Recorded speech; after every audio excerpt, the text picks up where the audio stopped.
Agada. Mbijan raganya. Albaka. Mbaka important. Yo, nga transfer la sto. Ya transfer la. Ha, code nyenji. Okay. What's that? Nsila ID soto. Sa soto.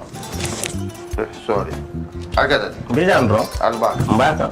Bara alla service o tariaka. Mbale ki janna nun kunu bara tariaka. Jannom yona forest de bureau. Gambia tonkon na no mbali ya bere. Birim koyna fo kato. Bari si kodo kino kato ni fo bolong blabe. 56 branches mola soto Gambia jam. Ha? Gambia kono ani Gambia bantala bankol. Nka kodo kiya bere. Kodo sifa fo falindiro fo nyaadi lafta memmen na kodi topoto nin kodi maraw. Jannom number 1 di nyonta. Andum fana nata anoda enterprise sotale. Wolam nyindi ko domorol fana kol fana be firale de dadi man domorol dil fana beteat. Gambia dawda yalo nga fa kendol sotale di. Wo moyo diat ha. Apelenta baraka. Ni ma lafta nyelen kendol e bina. Yalo bukani la ko la baraka ba. Yalo ndel chosano lo. Baraka.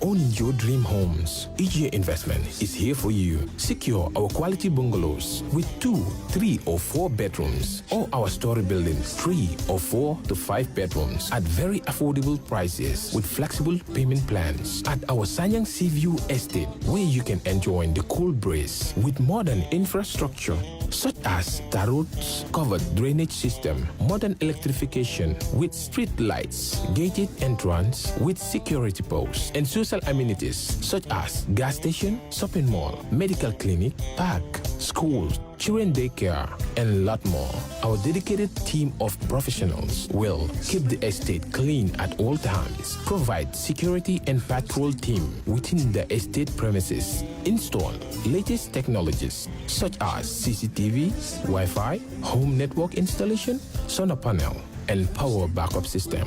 Also, check out for our additional home facilities and interior design service such as premium tiling, wall plaster, home landscape, fingerprint home lock, and a lot more. Visit our office at Senegambia Kololi Highway and get a free site visit tour, or contact us on 4464-838. WhatsApp us on 3259-220. Or you can visit our Facebook page or Instagram on EJ Investments. EJ Investments, we are first in properties.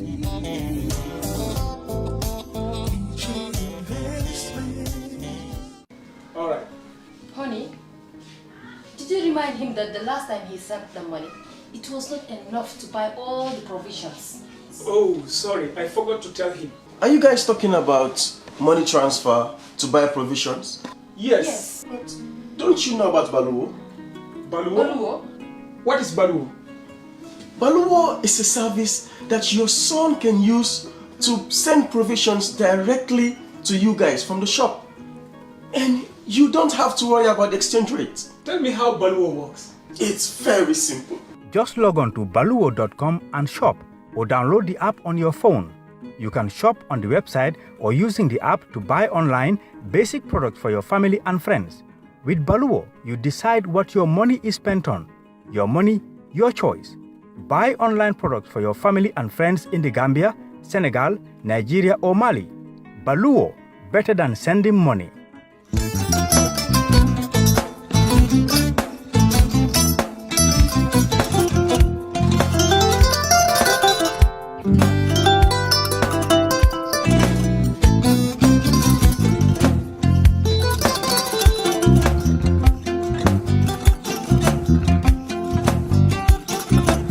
Agada. Mbijan raganya. Albaka. Mbaka important. Yo, nga transfer la sto. Ya transfer la. Ha, code nyenji. Okay. What's that? Nsila ID soto. Sa soto. Sorry. Agada. Mbijan bro. Albaka. Mbaka. Bara alla service o tariaka. Mbale ki janna nun kunu bara tariaka. Jannom yona forest de bureau. Gambia tonkon na no mbali ya bere. Birim koyna fo kato. Bari si kodo kino kato ni fo bolong blabe. 56 branches mola soto Gambia jam. Ha? Gambia kono ani Gambia bantala bankol. Nka kodo kiya bere. kodo sifa fo falindiro fo nyaadi lafta même na kodi topoto nin kodi maraw jannom number 1 di nyonta andum fana nata anoda enterprise sotale wala nyindi ko domorol fana kol fana be firale le dadi ma nin domorol dil fana be teata gambia dawda yalo ngam fa kendol sotale je wo mo yo diat apelenta baraka ni na lafta nyelen kendol e bina yalo bu kanyi la ko la baraka ba yalo ndel chosano lo baraka. We live in a day and age where technology is creating a world without borders, filled with unlimited potential to improve the lives of the people around us. Innovarex Global Health ushers in a new way of leveling the playing field with increased access to quality healthcare services delivered at your doorstep. Our qualified professionals are equipped with state-of-the-art point-of-care testing technology to conduct tests such as kidney function, liver function, electrolyte tests, body composition, hemoglobin, A1C, and many more services with the highest efficiency in delivering results. The addition to our flagship Wellness on Wheels, more fondly known as WOW Delivery Service, brings the entire clinical experience full circle. IGH has remained committed to creating the future of healthcare delivery.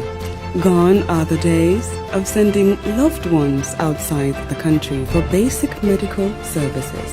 Innovarex Global Health offers a new peace of mind and takes pride in delivering the quality of care we all deserve. Hello and welcome to the brunch on Kerr Fatou Live. I am Lamin Cham, welcoming you once again to our current affairs program. This week, we continue bringing you perspectives from different players on the electoral process leading up to the December 4 presidential elections. We have heard in the previous week from party representatives and commentators on Gambian and other matters. Well, I'm pleased to announce that I have in the studio two political entities, the People's Progressive Party, the PPP, the party that formed the first Republican government in the Gambia.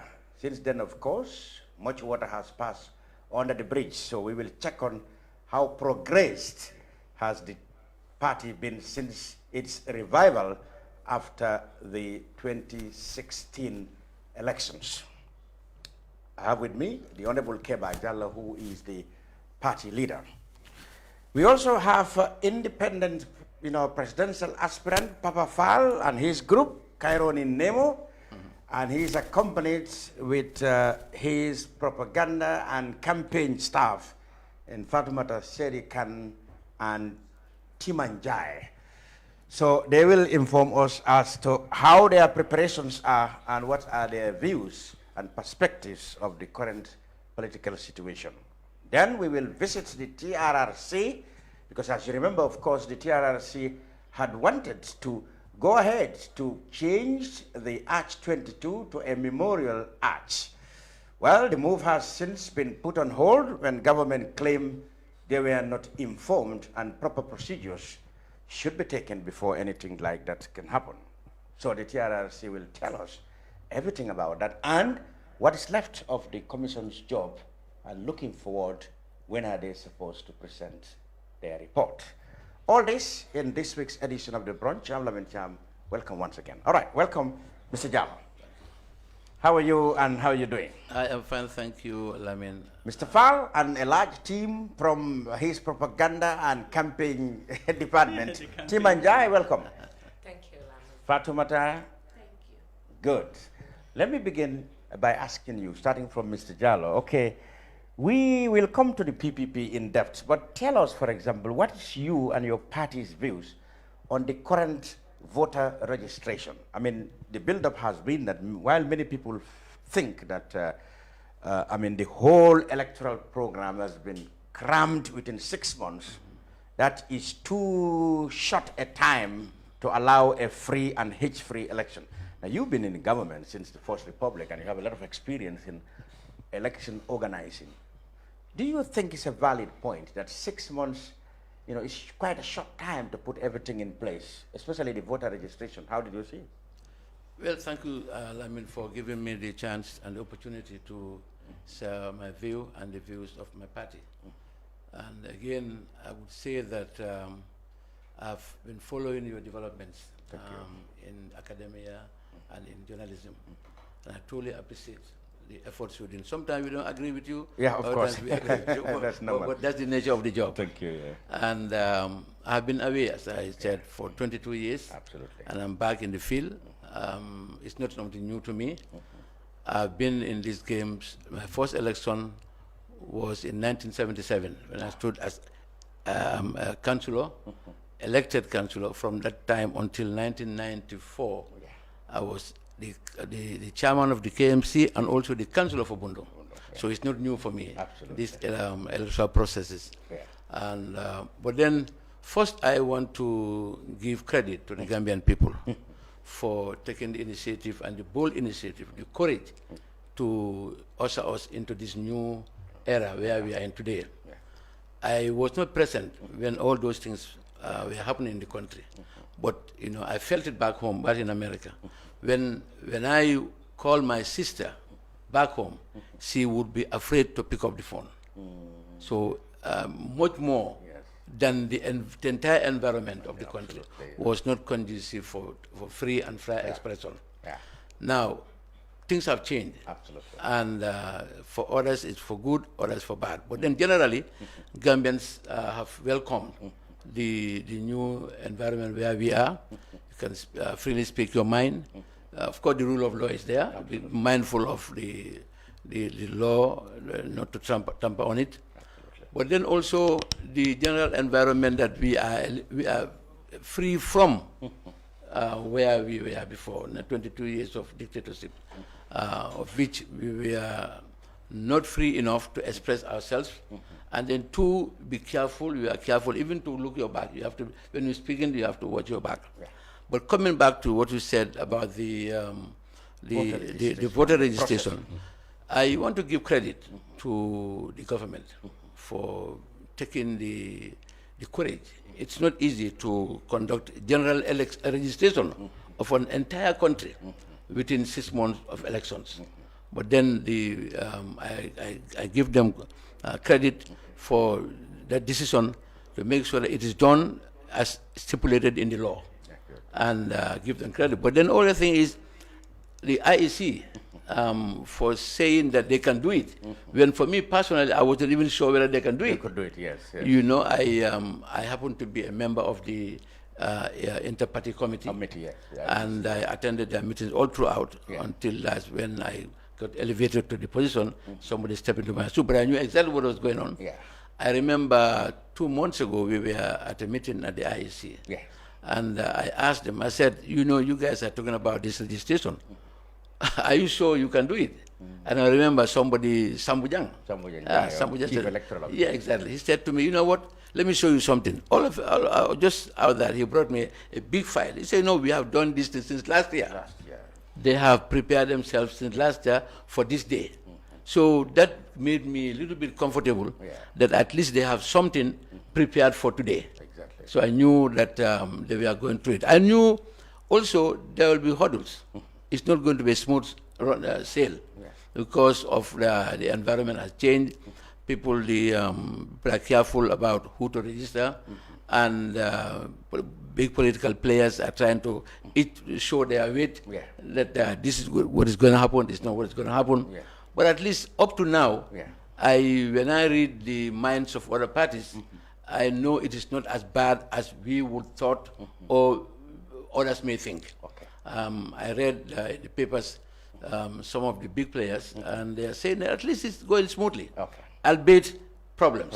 Yes. But okay, one of the problems, not to cut you, is this attestations. I mean, you've been, like you said, you had a lot of experience in government. At the time, there was no independent electoral commission, but then there was Ministry of Local Government, exactly. but then Overseen. But the electoral officers always have the independence, to be able to determine who should get it and who shouldn't get it. Now that's not happening. Exactly. But there are problems of attestations. You serve in the local governments.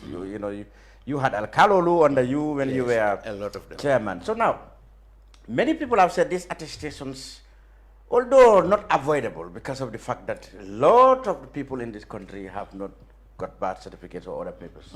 So the attestations have to go. But they have brought problems. Yep. I mean, people said it can be subject and open to corruption, manipulation, Yes. therefore illegal registration. Yes. What have been your experience in this kind?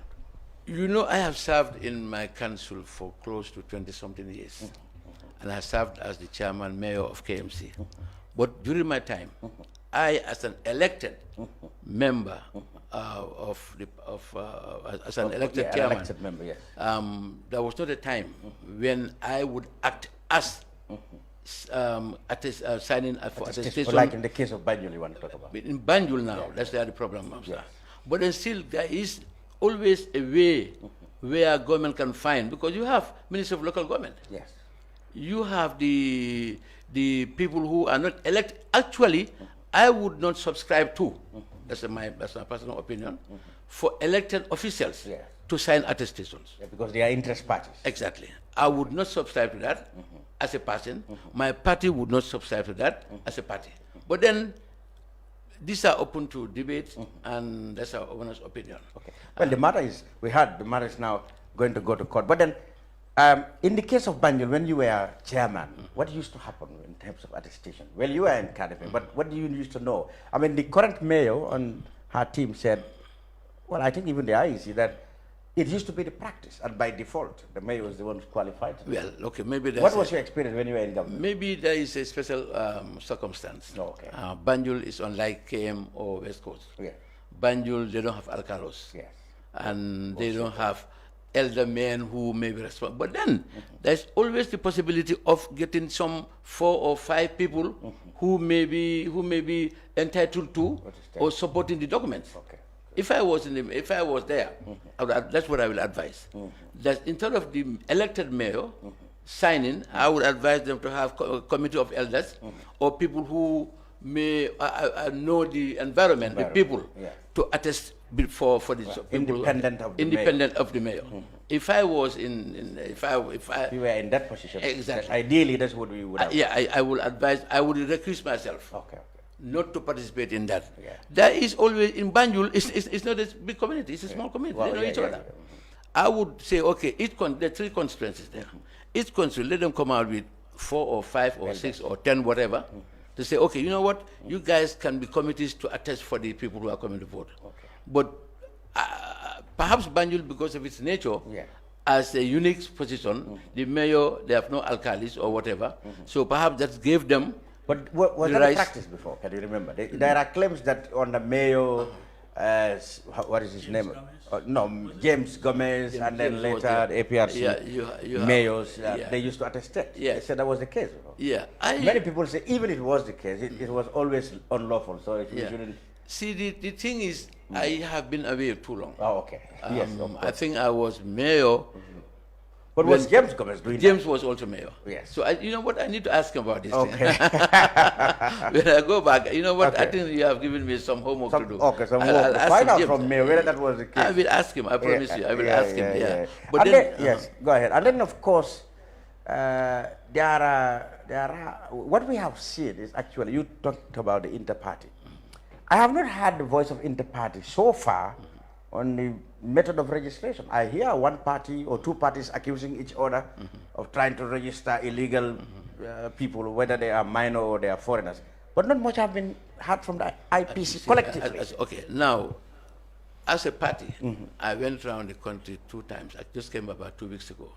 As a party, make sure that the people we have go out to vote or tell others to go to vote. I mean, sorry, to register. I came back about 10 days or 2 weeks ago. Okay. And other parties are doing the same thing. But that is also a duplication of efforts. This inter-party committee is really being run by senior officials of each party. You're talking about 2 people from each party who are the permanent members. You have the youth representatives, you have the women, and all those things branch all the way to the bottom. From that level all the way to regional, to the committees. And I remember also that that idea was put to them a month ago for the IPC to be responsible, assisting the parties to make sure that the registration is done fairly and normally without party base.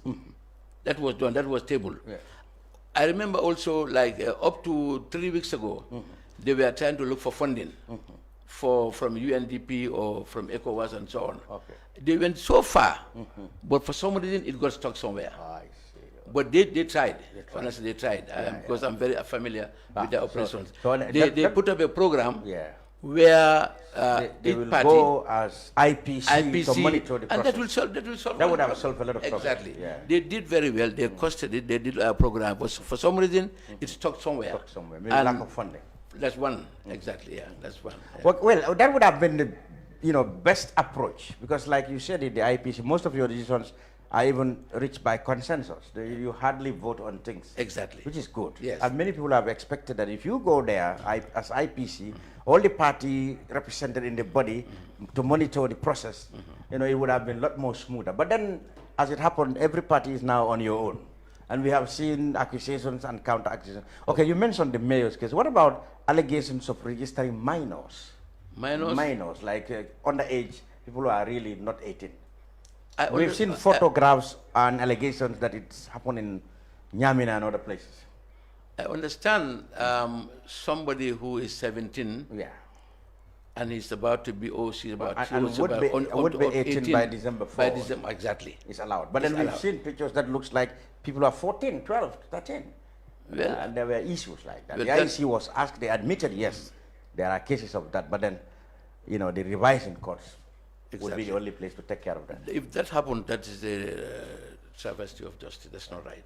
Okay. And but I don't want to delay too much on it, because I'm not familiar, and my party would not do that. Okay. Yes. Your party. I would never interfere and do something like that. Yeah. But then, it is not right. It is not legal. It is not fair to register minors. But to be honest with you, I don't want to discuss too much. I have no evidence, and then it's just hearsay, and I cannot prove it. I want to be careful to speak the facts. Okay, right. We will come specifically to more PPP matters. Papa and your team, you followed what the topics I dealt with the honourable leader of the PPP. What has been your group, Nemon in Cairo, your independent aspirant entity? How did you observe this process?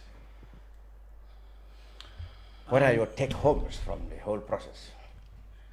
Well, thank you, Lamin, for giving us this opportunity to come back again. Yeah. I mean, this is the second time I've been here, and these discussions are always great. Yeah, thank you. And my favorite uncle here. I used to visit him in Atlanta. Oh, in America. He's my great uncle. But it's my team. Yeah. They're here working really hard. I'm sure they are your foot soldiers. We will talk to them what they have come across. Oh yes. Yeah. See, this registration process, since as what our uncle have laid out before. Doing this registration in such a small time frame, it really can subject the whole process into chaos. Yes.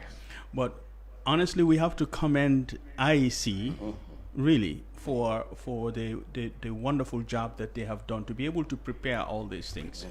I have been to a few voting centers, and I think I've come across only one incident which I stepped in to address, and it was amiably addressed. I think that also people were very eager to register. I would have wished that the time frame, the weeks to allow those who aspire to register, because right now, our target is 1 million, but you have another 1 million who wants that, maybe 800,000 or 500,000 who really want to register, but they have 1 week in their area and then they are closed. Well, I think what the IEC did was they tried to bring registration centers, which of course will be turned into polling stations, I believe, as nearer as possible to the people. Yes. So that's how they come with this calendar. You look at the calendar, look out for the days they will come very near to you and wait for that. Yes. So I think that is how, and that is very, very, really innovative and very, a very competent way of going about it. So I think what happened when you don't see much rush at station is that people are waiting for, they understand the calendar, they are waiting for the day they are coming to their area. Yeah. So that's what happened. Like in our area, Bigelow is a very big area. We had about 10 days, I think, but the voting went through, but a lot of people were complaining that they didn't have time because the time frame was short. But again, just beside the fact, I think right now there are over 500,000 yes. 500,000 votes in 3 weeks. Yeah, that is pretty remarkable. Yeah, and they have about 2 more weeks to go. July, 2 more weeks to go, so they can hit hit the 1 million by the end of the July 9th. I think that like what you have been saying, registering minors, we heard it. I've seen the pictures, and I've heard the audios from party members who are convincing their people to do just that. And I think that it is unfair, really, to bring somebody who might look 18 but he's not 18. That really defeats the purpose, because elections are very, very important. It can either bring peace or it can bring chaos. You know, individual interests, if we push that, it will bring nothing but chaos. That's why we're having all these problems. If everybody just stick to the rules, you're 18, you go and vote. If you're not a Gambian, don't go there. It will bring peace. That's what I've seen, and I'm glad there's a lot of chatter around this the foreigners being registered, and I'm glad that the government is taking a good right step to deploy the law enforcement. Yeah, but are they actually directly interfering to make sure that doesn't happen, or they are just? No, I think they are just there. I don't think they are interfering, but if the complaint arises that so and so is not legal, I think they will step in. I've seen that they've stepped in, of course. They're expected to step in and make sure that doesn't go. And then probably it's just for visibility. You know, if you see law enforcement, if you have criminal intent, you won't do it. Because what has been the background of the accusations and counter accusations is that one party, for example, the UDP, will accuse the NPP of encouraging foreigners to register. Yeah. I mean, it has to be said, the most vocal political party against this illegal thing is the UDP. Up to a point, they've been accused of harassing people who might just look to you as foreign, but they actually are Gambians. Yeah. They've been accused of that. Yeah. Well, what I have heard is the acute lack of such loud voice from political entities. So that's the PPP, your boss, and NPP. I haven't heard them saying that. So that's why I asked, what is the IPC? There are legal channels. Or is it the UDP who are rebels, or they are more concerned? It is not about they the are concerning. more concerning, peaceful, and fair registration. Confrontation is not the right way Or to do everything. They are always confrontation. Yeah. I'm sorry. You said it. I didn't say it. No, I'm just saying. I don't want tomorrow they come in to say I am confrontational. Okay. But the thing is, there are right channels. If you suspect that something is going on, call the right people. Call IAC. Bring it to the attention. Don't go in public, and it arouses emotions, and it can cause to all these problems that you are having. Like I said, I have interviewed on one point from the same party where we have been writing. I've seen people writing voter name. You go register, you come down, and they will write down people's names. Yes, that is the job of the political polling agents of political parties. Yes, no, but they're not allowed to write the voter card number and the name. Why? Because these are private things. If I have consulted the IEC about that. Actually, that very day, because it created problems. But I Because- remember when I was polling agent, what we used to do was we just sit not far from the registering officer. We take note of everybody's name and number. We record it down. That is not what they're supposed to do. What is What they're supposed to do is observe. Observe. When they see something that is So a problem, how would they know, for example, if Papa Fall, whom I know to be a Senegalese, have registered?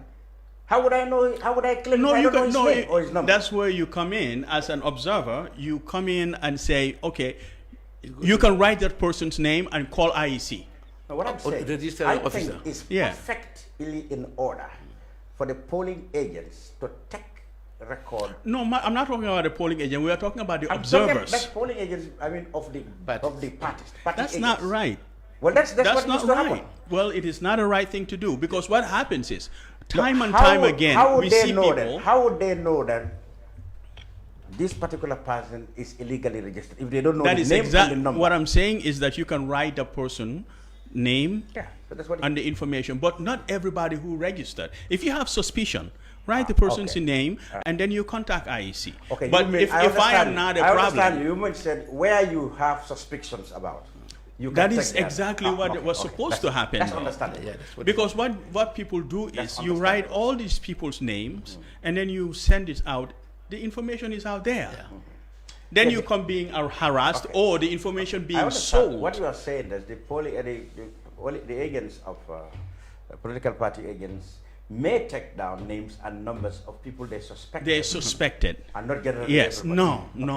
All right, I That got is your not point. the law. So what do you make of the Banjul issue? I mean, it's a hot issue, and I understand it's going to be court now to decide what is it. But then there's no Alcalo or Sefo in Banjul, and according to the mayor, well, she was giving attestation in good faith. She did not pick anybody, but then people are concerned that since it's an interested party, it may just not be in the interest of fair play for such a person to give attestations, because no matter how neutral or how objective she may like to be, people will just suspected that because it's an interest party. Exactly. And then others said the law did not specify the position of mayor, just say Alcalos, yes. Good. But then, of course, she said, and people attested, it was the practice before. What do you think of it, very quickly? I don't think First Republic, like I say, I don't know, but I don't think the First Republic will allow that to happen. Because anything, the First Republic, one I know, is that they're always running away from conflict of interest. Yes. This is a conflict very of careful interest. about They are it. very careful about that. Yeah. This is a conflict of interest. You are an elected UDP mayor. You're giving attestation. Whether you are signing in good faith or not, there's always somebody from the other party will think, you know what, there's a possibility that she can give attestation to somebody just to increase numbers in Banjul. So the right approach is what Uncle brought in. Party elders, individuals, city elders. Yes. You gather them just to be there as alcalos. You empower them, and they know everybody. Whoever is born there, perhaps they know their great grandparents. Those people might be in a position to give the right attestation to say you have been born here, or you are a Banjulian, but not the mayor. I don't think that because if you're an elected member, elected official, you have interest. Good, we'll come to those. Let me cross over to your foot soldiers. Timanjai and Timanjai first. You probably have been on the ground, not just propagating and promoting the interests of Nemoni in Cairo, independent entity of Papa Fall, but you have been observing the whole process. So what did you find from where you operate from, mostly in the Brikama areas or Bijilo or across the country? Sorry, I want to use our local language. Yes, that would be good. Wolof. Wolof, you want to take Wolof? Yes. Okay, léegi wax ñu nag yow kuréel bi nga bokk mooy mbootaay Cairo ni Nema mooy independent candidature wala independent aspirations of Papa Fall. Noo gisee registration bi? Waaw, registration bi dama ko gisee balaa may jaara ci loolu rek ma nuyu la di nuyu waa Fatou jërëjëf yëpp ak caméraman yi nii waaw ñi nga xam ne yow fàttewuloo nit ñi mun ñoo seetaan. waaw maa ngi leen nuyu bu baax di nuyu Gambien si ñoo seetaan. wàllu registration bi. lu ma ko gisee rek mooy ñi nga xam ne ñoom ñoo ñu fa nekkal. ñu bàyyi seen xel ak alkaalo yi. because ñu ngi gis lu nekk ci media bi. ay xale yu ndaw. doo xam ndax dëgg la walla du dëgga li ma gis la lu nit ñi wax la fekkeewuma ko ne ay xale yu ndaw yu nga xam ne minor lañ ñu ngi leen di jox ay voters card si loo xam ne jaarut yoon ku amut 18 years qualified loo pour am voters card nañ try ñu defee ko di right way su ko defee nit ñëpp mun a am voters card ñu ko war a am ko su saani jotee ku nekk dem saani fi nga war a saani ci mbiri attestation bi nag noo koy gisee parce que loolu moo indi woon mbir nit ñaa ngi wax ne alkaalo yi ñoo war a seet kan moo war a register ak koo xam ne gan la pour mu ràññee leen waaye nag coow bi foofu la jógee nag yow noo ko gisee. waaw alkaalo yi ñoom. ak seefoo yi. waaw ñoom ñoo ñu fa nekkal pour loolu. wante gan moom si réew. gan la. gan da nga war a maandu si réewi jàmbur su élection jotee. waruloo nangu. nit di la jënda di la dugal si lu nga xam ne mën na laa indil problème ëllëg alkaalo yi tamit ñu bàyyi seen xel bu baax because dañ leen óolu teg leen fa pour ñu sàmmal ñu léegi nag suñ demee ba toola si waxtu boobu noonu pour ñu jox nit yi seen attestation bi ñu defar ko si yoon waaw man loolu laa am pour wax ok seen kuréel bi nag fan ngeen toolu ci seen comme nga yéen ay campagne manité fan ngeen toolu dama dinaa laaj seen njiit bi ci kanam waaye nag foo leen toolu yéen gis naa ne bari na jigéen ci waaw gis nga ko maag suma sista Fatou waaw man maa nekk assistant campaign manager bi man nag maa ngi ànd ak suma team ñu ngi liggéey am na ñu nekk fii Kombo am na ñu nekk North Bank fii ba Katong ba Koyna daal waaw suñ team yi nga liggéey bu baax ñu ngi liggéey bu baax Fatou welcome. Assalamualaikum balbe kontona mbadi Gambiano ani mini bel lamay kan ani ko mu Fatou ya fanya be na boss atele mon na boss di balbe ni mbara la do ko nyim malbe men kan mba fale bismillahirrahmanirrahim mi ngene kala mo ya ya ni first lady mulun da fal da man mulun da ba am sa mo le ki mo da ha first lady do mo man de bon mol ka fo ñele mol ka fo ya ba bina le programme du vera alo kala twin sister le via baral man tra ku ke wala ko vaya dunia bere tan wala kini okay exactly okay sa ko le ko le ñaari ko Fatou ya fo ñame mbe muruna wala kan ka fo mbadi mandin kolié comme en quartier fayo Gambia mbele tam an banko nin koliya nata je mbele ka kalamuta sa mbele nyanta ka fula nyoma nga kairo sabati banko kan comme ya fo ñame ni imang etini yesoto imang na tala kata register ñene andum elfa nan pour ka problème mo ka dimba duben ni alon ko itela koreo amang etin yesoto wote man nyanna ka hamodi ala pour eta quartier ñene yo alkalol fanan ko momo yelondi la place o mento momo nyanti la lodula yafa pour min satina dimba kana wole kan do problème wol be kere ñin quartier min mang ñi exi atata ka voters card ñene so nyanta hakilo tula woto bakel Katol ko la groupe Allah papa la koreo mol nema nin kairo mol Allah ko lu nyaadi ite fango ko mo bane bari ko nemo nin kairo be dami abantala fere ko banta wolto mo be nyante ko motil na jel andu mol fanam be ko motilin kan nanne ntol Gambia fo katon fo koy naje alhamdulillah rabbil alamin sin is the believing okay yeah. Alright, me pura la norma, me more que la norma. Yeah. Okay, so now let's continue. The other topic is the diaspora vote. Okay. There's been much talk about. Yes. You people were in the diaspora vote, you and Papa. Yes. The diaspora played a very influential role in the change that happened in 2016. Although you did not vote, there had always been law which said you should vote. But the previous government, that's the government, Jammeh always said, no, we didn't have money for this. Although people said he said that because he knew he didn't have much support. Exactly. But is it not the same thing happening here? This government has been accused of dilly-dallying on the issue of diaspora. So they're saying they don't have money. Many people believe they don't want them to register because they don't expect much support there. Because they're scared. That's not the No, I said because they're scared. Because they're scared. Is that not the case? To be honest with you, he knows. We struggled for 22 years, especially the diaspora, for their voices to be heard. We did everything, honestly, under the sun. We contributed everything, our blood, our finances, our energy, resources, everything, for this day, so that we can enjoy this day. I mean, not me, now I'm here, I got my voter's card, but then those people, those Gambians in the diaspora, no matter what happens, the government should have taken cognizance of the fact that these are Gambians who contributed immensely to where we are today.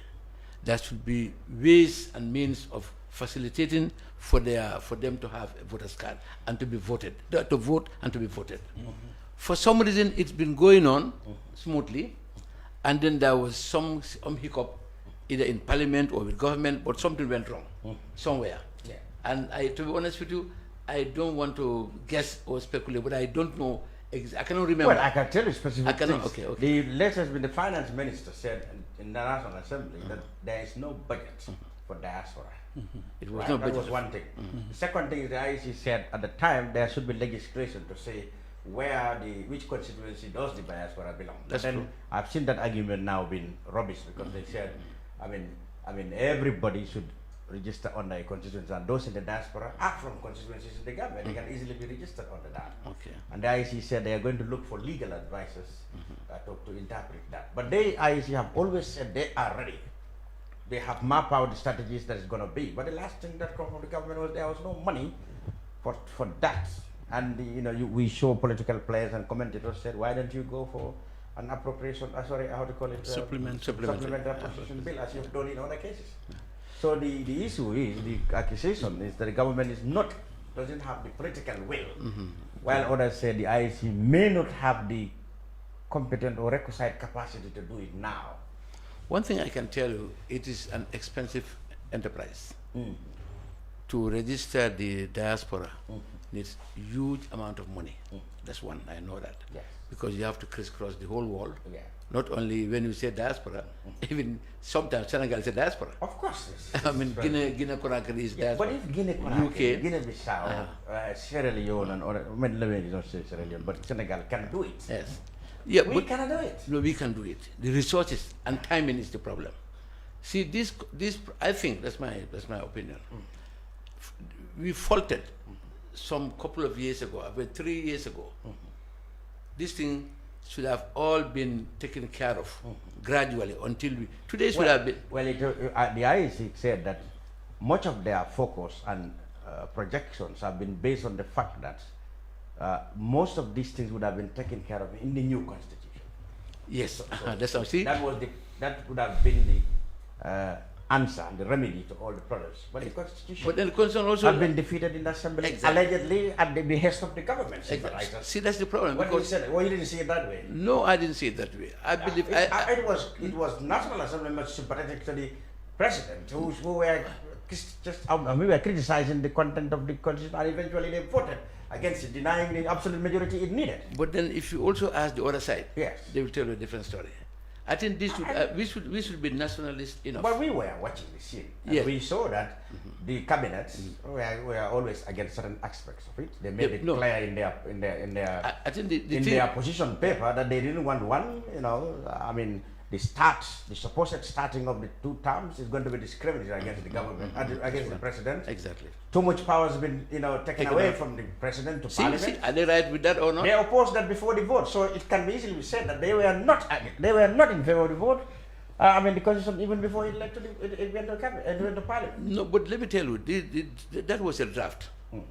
If we say, let's agree that you prepare something for us to discuss, it's not that what you prepare is going to be accepted. It's just a draft and you table it, we discuss it. If I understand rightly, the draft, the CRC? Yeah, CRC drafted for the government and the Gambian people to discuss and agree on something. So if the draft is ready and they forward it to government, for example, the government, the cabinet, and they notice something that is not to the interest of the country, because if, for example, this Barrow, what is going to serve only not more than 5 years or so, he will leave, another person will come.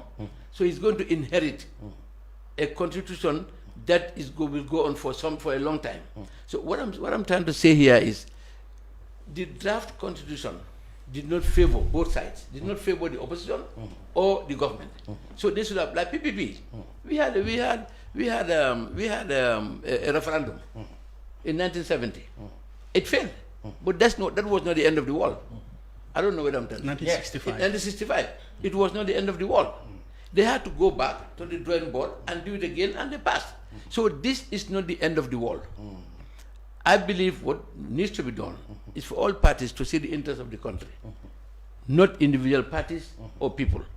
Sit down on a round table and see exactly what is workable, what is acceptable, and then put it back to the Gambian people. I believe we'll find a way forward. But for me, but I think the opposition in National Assembly were willing to accept those inadequacies. I mean, they voted for it. I remember that. They voted for the vote.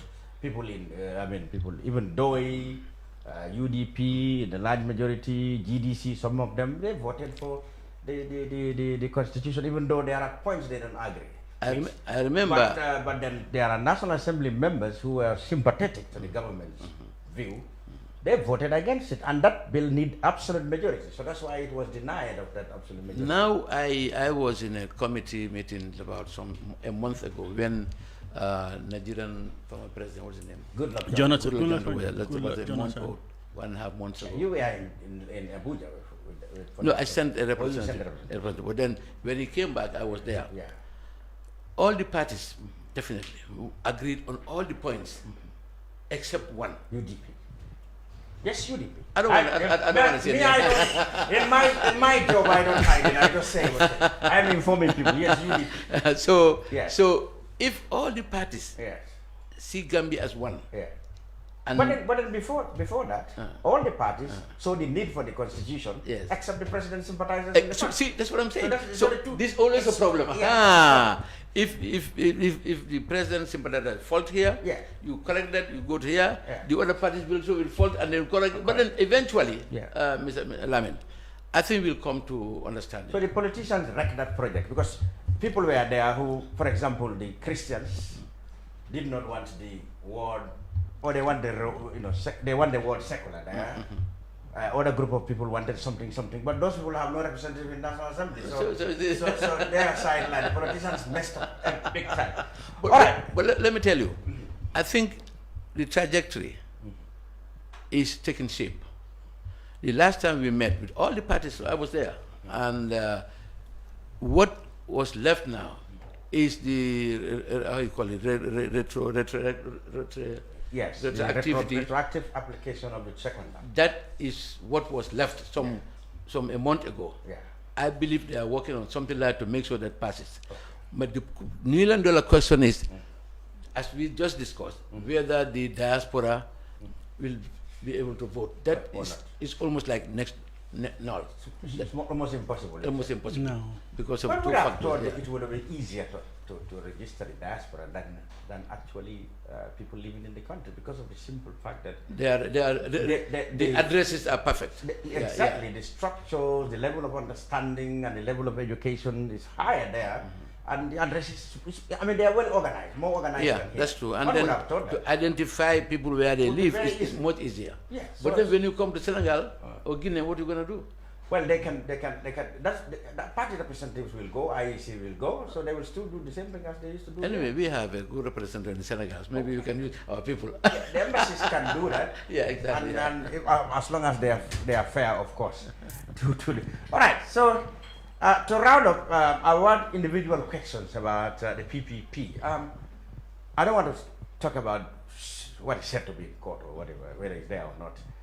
As far as you are concerned, you said last week that you are not going to run, the party is not going to sponsor a candidate in the next election in December. No.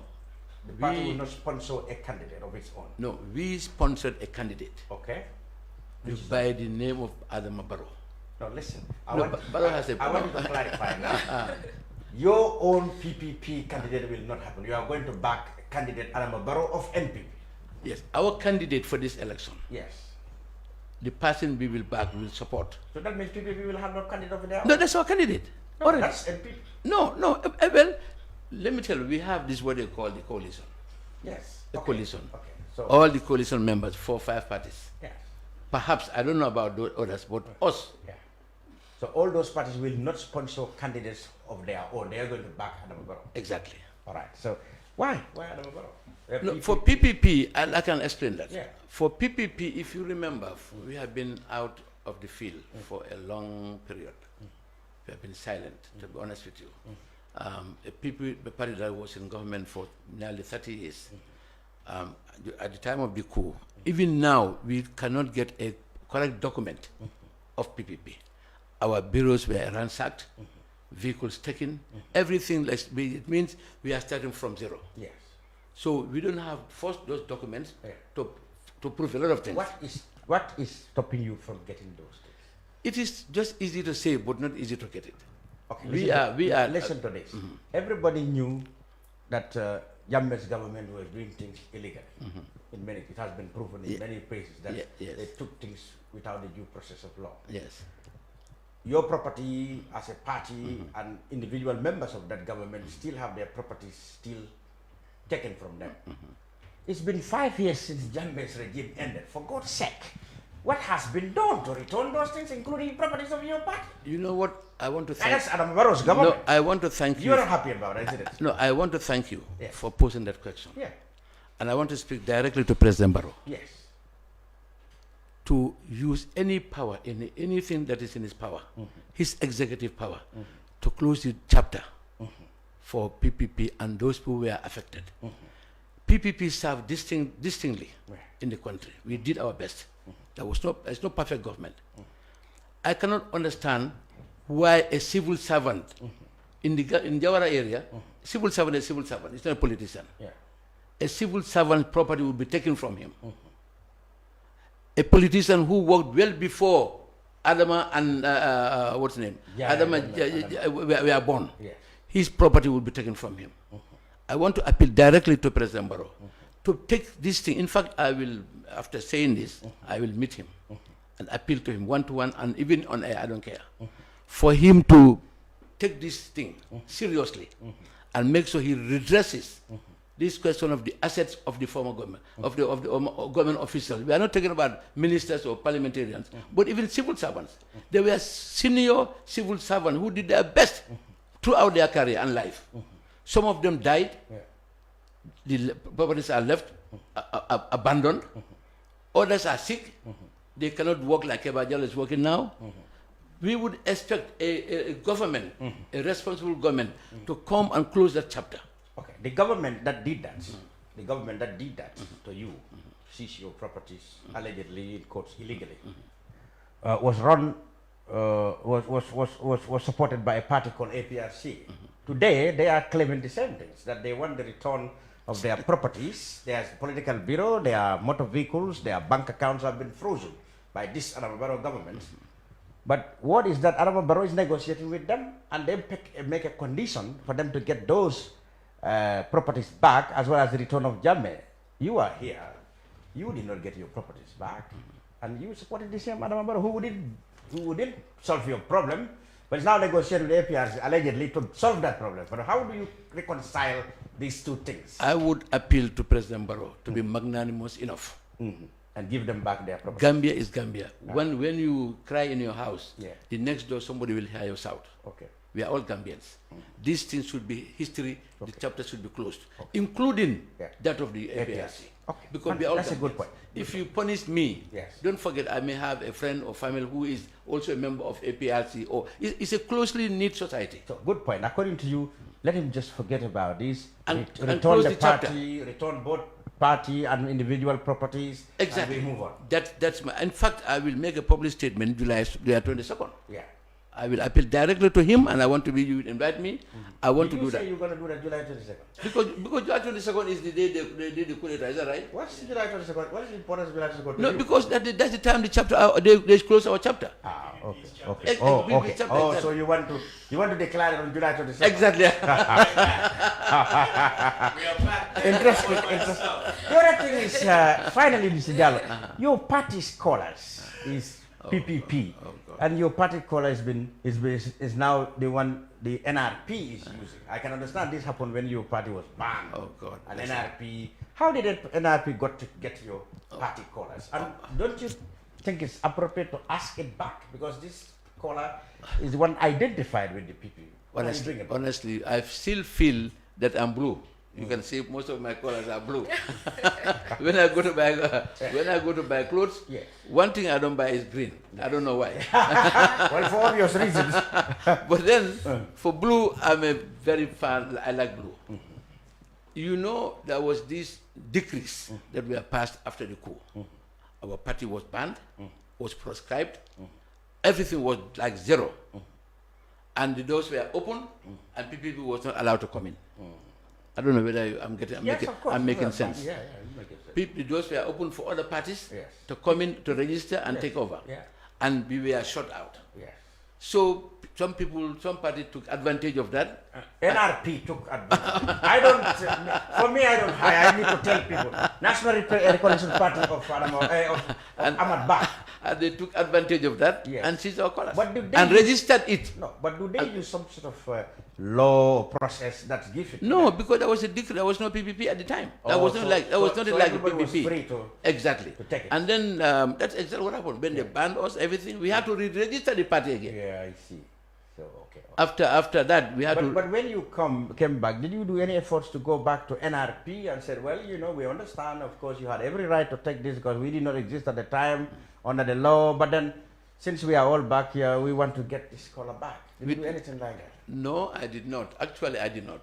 And I don't know whether... Now that you don't seem to be very far apart politically with them, would it be possible now for you to do? There's nothing wrong. You all share a common. You all share a common platform back in Barrow. So probably there can be now easy for a rapprochement between you and There's nothing wrong in trying. I don't want to go into. Personally, I'm careful not to wage a battle that I may not win. Okay. But talking about it is not wrong. Okay. And some people may say, you know what, go to courts. Okay. We already have enough court cases. Well, you still have some in your hands to deal with. Already. One is hanging there. And I think let's drag on like this and then see what we can do. Many people finally said all these troubles that PPP is facing is the lost opportunity you people had. When you came back for the first time, you couldn't agree among yourselves. I mean, everybody thought that people like your Taibs, the Omar Jallos, the Bakari Dabos, the Yaya Sisses, the Kalilu Singates, the Bolon Sonkos, who have experience and who had been all patriotic in their life, are the last people who will squabble among themselves and destroy the history of the PPP by split it into two. Let me just say a little. You are all guilty of that, because what Jawara would have loved was for his people to be together. For the interest of the party. That is true. Let me say a little. So why do you people fail to do that? Let me say a little history. I remember some months before the death of Sadauda, he called all of us. I was there. I don't know in his house exactly. Yeah. Oh, okay. He organized it. Exactly. He called all of us, and I was there. At that old age, he said to us, "PPP is a blessed party." Ako, PPP mu kafu kendoleti kafu mbiyano I think what how you call it. I barako. I duaso. That's exactly what he said. He told us, "I beg you guys go ahead aleka kilimoti." Unite. You failed. Well, we did. We did not. We did not fail. We united. That was about the Congress, I think. Congress. That was that. We accepted his what he said. Go and unite and organize one Congress. And I also have to thank Bakari for that. He magnanimously accepted to work with us. We formed the committee, he knows. We did everything, and the Congress was held, and that is history. Let's forget that chapter. Yeah. And but the one thing Sarada begged all of us, we agreed in principle, and we did it. That is to come together and form one Congress, and did one Congress. Okay. And do one There was one thing that people still couldn't forget, PPP. Okay, they believe, what's a matter of choice and a matter of opinion. Everybody can have different opinions about people. But many people believe that between the choice of Papa Njai, who's now ambassador, our Gambian High Commissioner in Nigeria, between him and Bakari Dabo, one would have thought that even those people who doesn't even love the PPP would have known that Bakari Bunja Dabo suddenly have more credentials or more pedigree or in terms of, or even strength, to boost the chance of PPP rather than Papa Njai, who was an unknown entity as far as PPP is concerned. I don't want to... For the interest of the party, people said Bakari Dabo would really have been a better choice to revive your party. I'm trying to avoid downplaying or castigating. No, it's not a castigation. I'm not talking about it. When do you think of that? The decision of the Congress. Okay, yes. If we go by that, yes. So we have no arguments. I think that guy they choose. Bakari, for me, as Keba Jallo, is somebody that I look onto for all my years as politician. I ventured into politics before him. I was in politics well before Bakari. Yes. Bakari came in the late... Bakari came in 1981. Exactly. I was already an elected person. Yes. So politically, I am a senior to him. Absolutely. But then, positions make somebody... Yes, appointments. Exactly. Yes. Bakari elevated. He did his very best. Yeah. Bakari is a seasoned, not only but he's an intellectual. Yeah. He is a politician of the highest order. Administrator as well. Administrator. More of an administrator. Administrator of the highest order. But then, life is like that. Yes. You cannot get all. Yeah, you cannot take all also. Absolutely. And I give him credit for serving the country. Distinction, with distinction. I remember there was this ERP and... the Economic Recovery Program. Exactly. He championed that. But, under a... Was it Serif Sisa who championed? I think it was Serif. He came later in 92 to be finance minister, maybe to continue. Continue, exactly. But Serif Sisa actually championed that. Exactly. What I'm trying to say here is, he did it on an enabling environment. There was a good president at the top. There was somebody who was prepared, and that was Jawara, to allow his lieutenants to do their best for the country. He never interfered, make sure that everything is okay. So I give Bakari credit for standing firm, but then the best credit is to Sadauda and the party and the government. But also, as I said, the PPP, like I said, let me go back a little bit. As I said, we will not contest elections. Yes. As I said, we are trying to do our best. The reason why we chose to support Barrow, PPP has some core values. Some core values that Sadauda gave to us. Sadauda inherited from the Gambian people at the time. That's the rule of law, human rights, democracy, and good governance. Good. And you can see all this Sadauda, that's how he governed. That's why I succeeded. Exactly. I ran Kanifim for many years. Yes. I came back as if today, if I want to contest again, at least I'll get few votes. No, you will get lots. No. I'm saying that. The reason is I learned that from him. Exactly. From all throughout my career. Yes. Sadauda inculcated that into us. And for President Barrow, that's some of those You've seen all those values in him. four fundamental values. He may not be 100% all, but he has that character of a Democrat, not interfering. Rule of law, he is taken to court and they win him a couple of times, and he is modest. I mean, you cannot have a God in government, no. Okay. That's what. So there's few reasons. Yes, that your PPP really want to. And Sada and what's his name again? And Barrow helped make sure that Sadauda was comfortable. When he returned, he made sure Sadauda was given all the due respect. He cared for him. Well, APRC would have said the Jammeh also gave him but then there are stories that you wouldn't want to hear, because I don't want well, there you go. negative of something. Well, but then Barrow respected Sadauda. One of the main things, or two, I can say, Luis Caraba International, they call it. Yeah, conference center. Conference center. Yeah. That's a big edifice. Absolutely. Another president would have named it himself. Yes. And that's the honest truth. You want to say, Jamie would have loved it. You go direct, me, I go this way. Okay. And then the other thing, look at where he's going to be late. Yeah. The National Assembly. Exactly. Okay. That is exactly his core. That's Sadauda's inner heart. Yeah. Rule of law, democracy, human rights. Absolutely. So even for those two, it's good enough for us to support Barrow. If we don't have a candidate, I just came in, the party is open, anybody can apply, but then now I am the leader. The party would decide not Kebajalo, but we decided not to contest. I don't want to mention the court case, but you expelled Tumanjai, the National Assembly member for Banjul, not the South.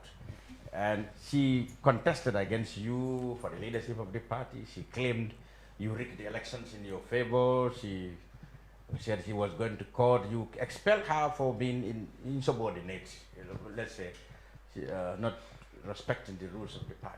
She's going to court to challenge that now. Well, the matter is with the court. But you, like you said, you have enough court cases. But don't you think in any way this may affect the future of the party? No.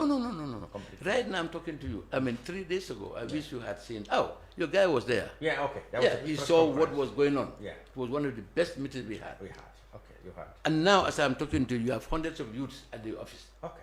At the meeting. So the party is moving slowly. All I want to appeal to is for people like Papa. Papa owns the party. Yeah. But Papa is now and I know, but I know, but I'm happy he did not register a party because his party is there. Yeah. Oh, Papa, you agree that you he did not register yet. I'm happy he did not register perhaps later. So they are still hoping that you will just honestly, come that's your hope and wish.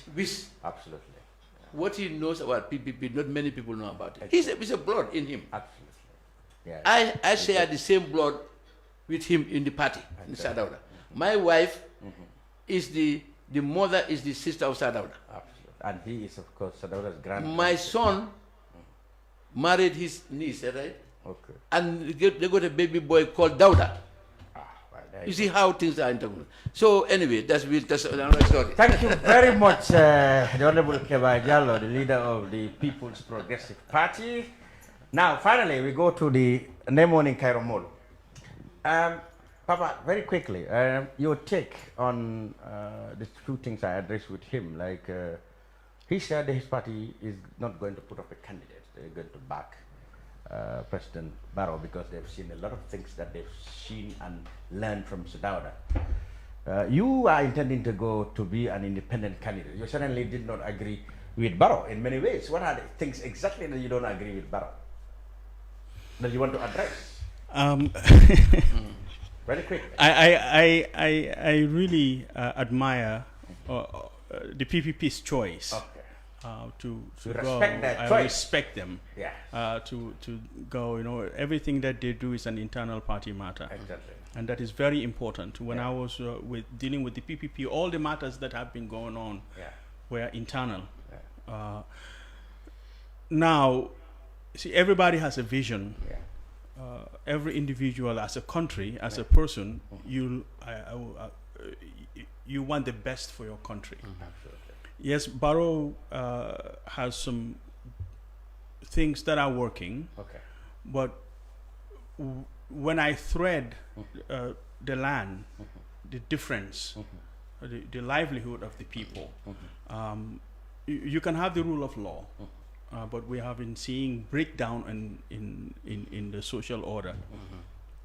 The living standards of people are really now haven't changed. What we have seen, our policy to be able to move Gambia forward into the 22nd century, whichever, that is different from what Barrow's government is doing. So our platform is completely different. We cannot, like I say, you cannot join people who have different ideologies. They will bound to clash. It is not a surprise to see crime has been going up. Sorry to use this word, but corruption is also at the highest. And also the prices of food is at the highest. So that basic need for people haven't improved the past 5 years. According to you, Mr. Barrow failed in those areas. So are you going to put up yourself as candidate, or you, like Mr. Jallo insinuating, you may find it, maybe reasonable to join the bandwagon of one of the parties existing, for example, the PPP, as he wished. I wish that. Or maybe Yeah, Mr. Barrow. he wished that. You also tempted to change your mind and join Mr. Barrow's NPP. No, I am going to You will never do contest. I will contest because the thing is, I will contest. Because he's the first independent aspirant who said definitely he will contest. I will contest because as you've seen, I mean, you are not surprised that we have put our manifesto out. We lay down all the policies, nothing that we have put down that we have not been able to do. They're doable, they're constructive, and I think that it can take this country forward. It is out there, and for anybody to read. If they feel that it is not proper, I haven't seen anybody who read it who will say that it is not proper. Wow. Well, to me, they haven't said it to me yet. So maybe they have said it to somebody else. But I will contest this election because I feel that we can bring people back together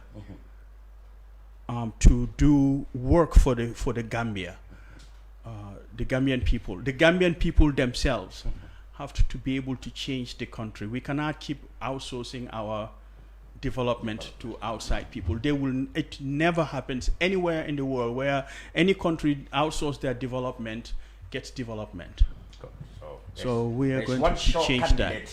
One sure candidate. You can write that. Barrow has to I know. And I'm going to tell you, when Uncle goes into the polling booth and sees Barrows and sees his nephew, that's between him and the polling booth. Big challenge. That's between him and the polling booth. That's why it's a secret ballot. Okay. And then the last thing I will say, PPP will always be in my heart. Maybe that he's right. is it. Maybe he's right. PPP is always part of me. Maybe he's right. Every time you change your mind, you will just I'm old. I may not be around for long. Okay. Okay. Tiba, Allah kumala mo muna kira. Allah ni nema ni kaira kafo ni sai. Ni sai muna kana al kana Allah program mo muna bal nya. Nakama all of please. Okay. Mana fatana. Di seri kan mo dega. Mana legi sen nema anin kaira kafo bi ni legi la nek sen jubluway ti nek ci kanam sen immediate actions yi ngena def weekend bi ñew wala next week wala li nek sen kanam legi lan moy sen jubluway suñu jubluway fum toll ni moy ñu ngi nekka di dem ci kilifa yi nga xamne ni ñom ñoo xam nga dëkk bo dem rek amna kilifa comme ça kër go dem rek amna borom kër waaw ñun ñu dox ci yoyu motax onko jall de alama baro rek mo borom kër mo da ñoo ñew dem waaw borom kër nak yeen d'accord kilifa borom kër ak kilifa dafa am borom kër ak kilifa dafa am waaw mën nga nekk borom kër te muto kilifa kon yow do ilif ken waaw lo dafa am waaw ñun ñu ngi ci tank yoyu ñu ngi koy dox di sàkku ñaan ñu nak sun team bi nak ma ngi jaajeufal sun team bi bu baax because ñu ngi try bu baax because campaign yombut te jotaanguñ ci fofu sax agaguñ fofu nono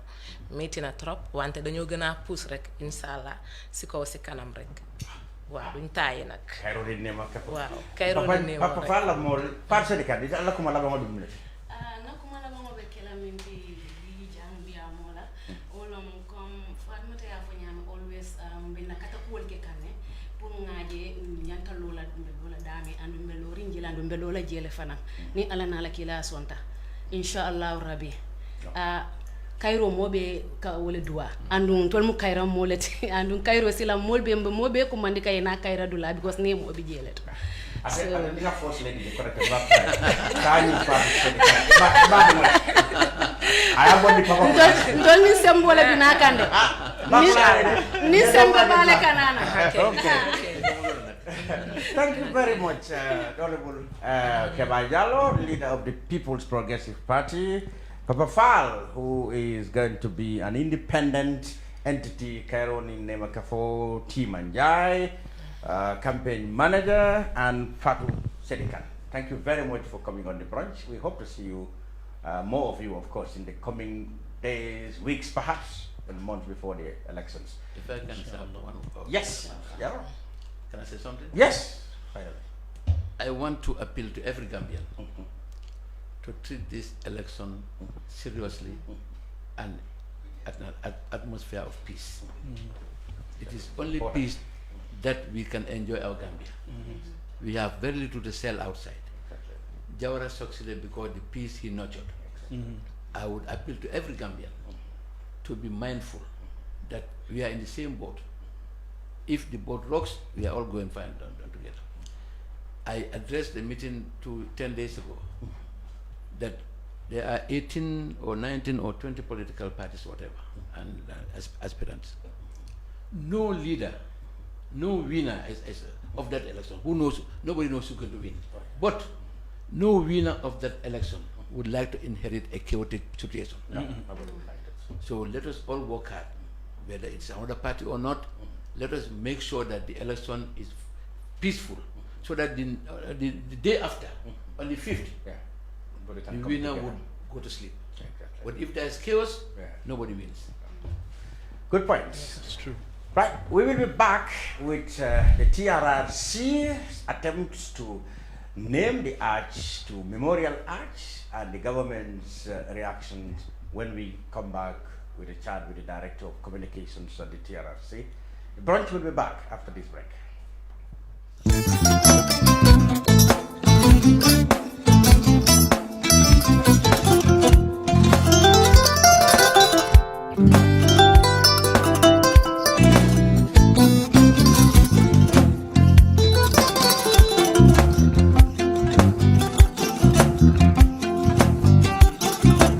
Agada. Mbijan aganya. Albaka. Mbaka important. Yo, nga transfer la sto. Ya transfer la sto. Ha, code nyingi. Okay. Kosa. Nsila ID soto. Ha, sa soto. Sorry. Agada. Mbijan bro. Albaka. Mbaka. Bara alla service o tariaka. Ah, mbare mo ki janna nun kunu bara tariaka. Ah, janno mi yona forest de bureau. Gambia tonkon na no mbari ya bere. Ha. Birim koyna fo kato. Bari si kodo kino kato nim fo bolong blabe to. 56 branches mola soto Gambia jam. Ha? Ha. Gambia kono anin Gambia bantala bankol. Nko kodo kiya bere. Kodo sifa fo falindiro fo nyaadi lafta memmen na kodi to poto nin kodi maraw. Jannam number 1 di nyonta. Andum fana nata anoda enterprise sotale. Wolam nyindi ko domorol fana kol fana be firale le dadi ma ni domorol ni fana beteat. Gambia dawda yalo ma fa kendol sotale je. Ha e wo moyo diat ha. Apelenta ni wo ka ni lafta nyelen kendol e bina. Yalo bu kanyi la ko la baraka ba. Yalo ndel chosano lo. Abaraka.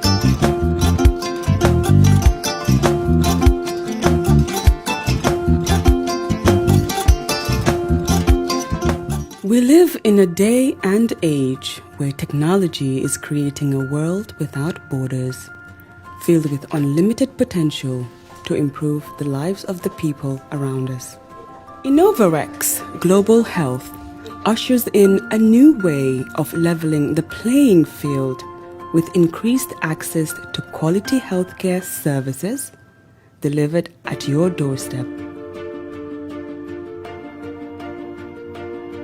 Our qualified professionals are equipped with state-of-the-art point-of-care testing technology to conduct tests such as kidney function, liver function, electrolyte tests, body composition, hemoglobin, A1C, and many more services with the highest efficiency in delivering results.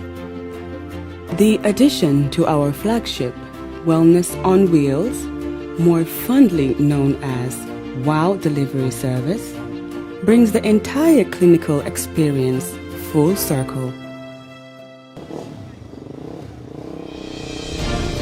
IGH has remained committed to creating the future of healthcare delivery Gone are the days of sending loved ones outside the country for basic medical services.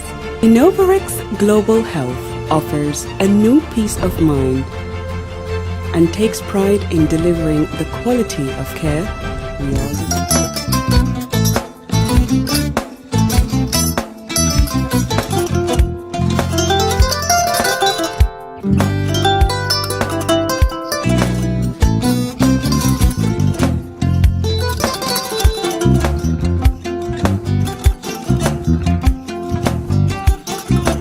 I get it. Albaka. Mbaka important. Yo, nga transfer la sto. Ya transfer la sto. Ha, code nyingi. Okay. Cosa? Nsila ID soto. Sa soto. Sorry. I get it. Bijan bro. Albaka. Mbaka. Bara alla service o tariaka. Bare. Mo ki janna nun kunu bara tariaka. Jannom yona forest de bureau. Gambia tonkon na no mbali ya bere. Birim koyna fo kato. Bari si kodo kino kato ni fo bolong blabe. 56 branches mola soto Gambia jam. Ha? Gambia kono anin Gambia bantala bankol. Nka kodo kiya bere. Kodo sifa fo falindiro fo nyaadi lafta memmen na kodi to poto nin kodi maraw. Jannam number 1 di nyonta. Andum fana nata anoda enterprise sotale. Wolam nyindi ko domorol fana kol fana be firale de dadi manin domorol ni fana beteat. Gambia dawda yalo ma fa kendol sotale je. Wo moy o diat. Apelenta ni wo ka ni lafta nyelen kendol e bina. Yalo bu kanyi la ko la baraka ba. Yalo ndel chosano lo. Abaraka.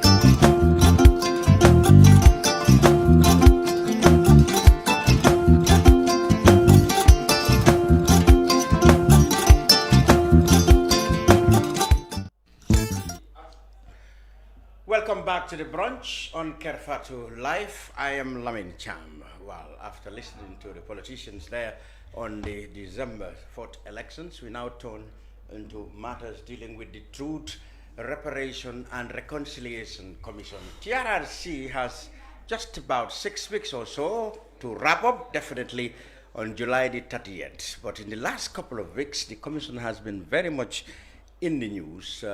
There were matters of reparations and issues such as collective reparations, they call it, which is their attempt to turn the Arch 22 to a memorial act. Now, the issue has already attracted controversy. Critics of that movement or that very act have said it is certainly not in the powers of the commission to do any such thing.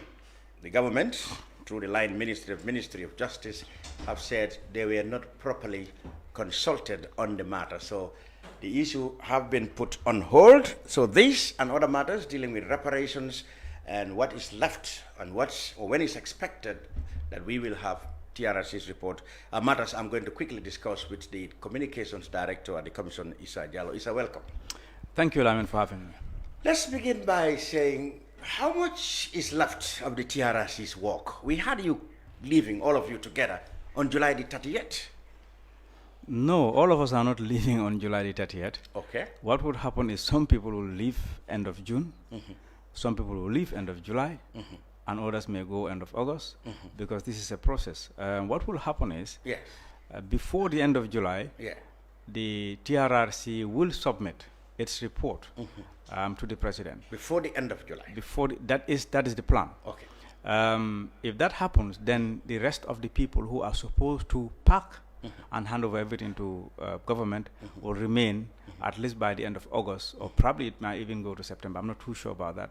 But some of the secretariat staff would stay and mop up and so pack everything up July, and give to. After the presentation of the report, there will still be a skeleton staff to wrap up everything and hand it over formally to government. Yes, the submission of the report ends the commission members' tenure.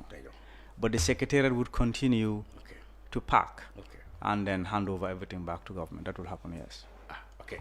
So now, let's talk about the issues. Okay, much has been done in terms of reconciliation, because what makes it important is that this commission has powers of its own to do things of its own even before its recommendations are submitted to government for whatever. Yes. So some of those powers you have, you've tried to implement them. For example, reparations, and you have reconciliation moves that you brought in people and went to visit people and forge reconciliation among them.